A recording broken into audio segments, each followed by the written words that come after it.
Hai, selamat kembali ke sekolah. Hari ini untuk sains tahun 5, kita akan pergi kepada tajuk yang pertama iaitu kemahiran proses sains. Jadi, untuk kita imbas balik pembelajaran yang lalu pada tahun lepas, seperti apa yang kata si kecil ini, apakah kemahiran proses sains, cikgu? Kemahiran proses sains ini adalah salah satu daripada dua komponen dalam kemahiran saintifik yang diperlukan untuk mencari jawapan kepada sesuatu masalah atau membuat keputusan secara bersistem. Iaitu kita nak capai satu keputusan, nak capai satu solusi adalah berdasarkan satu sistem secara saintifik.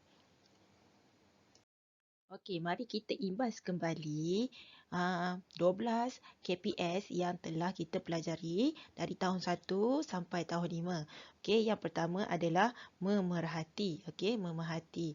Yang kedua, merhati ni kita perhatikan dengan menggunakan diri kita. Kemudian mengelas. Mengelas ni kita mengelaskan mengikut kategori tertentu ataupun ciri-ciri sepunya. Yang ketiga adalah mengukur dan menggunakan nombor. Mengukur dan menggunakan nombor ni maknanya kita guna peralatan yang ada nombor. Kemudian membuat inference adalah membuat perhubungan awal, memberi sebab kepada sesuatu yang berlaku. Kemudian meramal. Meramal ni pula adalah kita ramalkan apa yang bakal terjadi berdasarkan daripada jangkaan awal kita. Kemudian berkomunikasi, bila carta-carta semua, lukisan semua, itu adalah berkomunikasi. Maknanya kita lukis spesimen itu adalah dalam kemahiran berkomunikasi. Kemudian menggunakan ruang dan masa. Menggunakan ruang dan masa ni di mana kita mengukur sesuatu pada satu masa tertentu. Seterusnya adalah mentafsir maklumat. Mentafsir maklumat ni penting. Maknanya ada maklumat yang kita dapat daripada eksperimen, kita perlu tafsir untuk capai satu keputusan. Seterusnya adalah mendefinisi secara operasi. Dan kemudian mengawal pemboleh ubah. Dan seterusnya adalah membuat hipotesis. Dan yang terakhir sekali adalah mengeksperimen. Ini bila mengeksperimen ni banyaklah dia punya kemahiran proses sains yang kita gunakan semasa mengeksperimen. Mari kita lihat situasi dalam gambar ini. Didapati lihat dalam ini, Upin dan Ipin sedang bermain tarik upin dengan Along dan Angah. Didapati Along dan Angah tertinggal di belakang. Bila kita tengok pada gambar ini, didapati Along dan Angah tertinggal di belakang. Upin dan Ipin sedang mendahului perlombaan bermain tarik upin ini. Sementara itu Along berkata pada Angah, beratnya, susah nak tarik dan memotong upin Ipin. Jadi, berdasarkan daripada gambar ini, apakah kemahiran proses sains yang dapat diperhatikan dalam situasi di atas? Sedangkan bagaimanakah caranya Along dapat menarik Angah dengan mudah? Mari kita bincangkan. Daripada situasi permainan tarik upih tadi, sebenarnya terdapat dua proses sains yang boleh kita lihat dan mungkin lebih. Jadi di sini cikgu akan memberitahu hanya dua saja, iaitu memerhati apabila Along dan Angah memerhati Upin dan Ipin. Dan yang kedua adalah membuat inference. Bila Along merasakan bahawa dia susah untuk menarik Angah berbanding Upin menarik Ipin, maka dia membuat inference ataupun memberi sebab kepada mengapa dia sukar untuk menarik upih tersebut.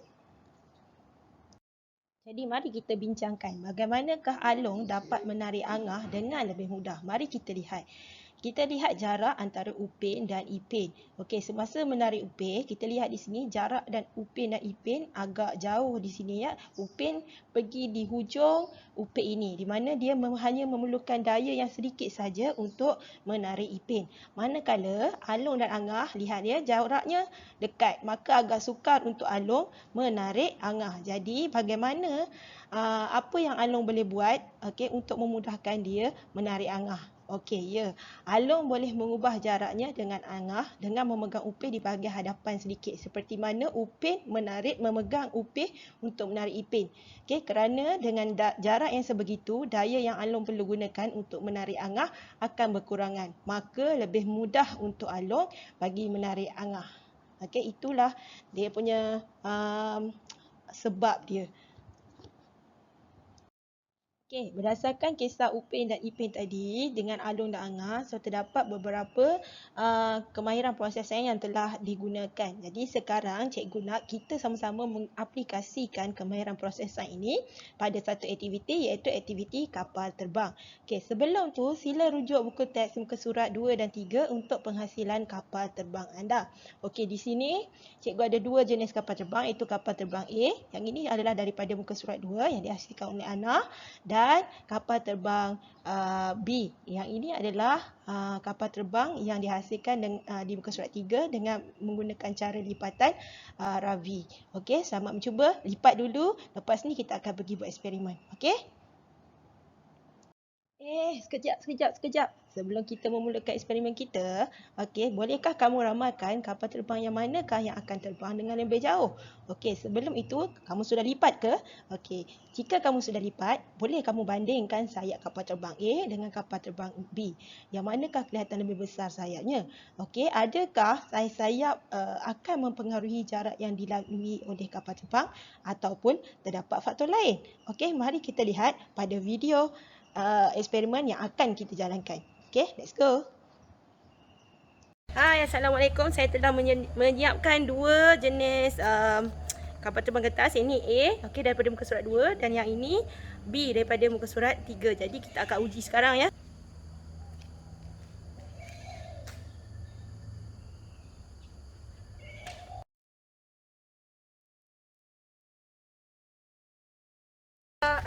Setelah kita mencuba, didapati bahawa kapal terbang A dapat terbang lebih jauh daripada kapal terbang B. Jadi anak-anak murid semua boleh mencuba di muka surat 2 dan 3, lipat kapal terbang dan terbangkan dan beritahu saya apakah keputusan anda dapati.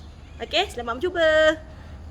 Jadi jika kamu telah selesai menonton video yang telah saya tunjukkan tadi, okey, jadi kamu boleh hanya perlu respon selesai menonton pada guru sains kamu melalui aplikasi WhatsApp ataupun komen di bawah.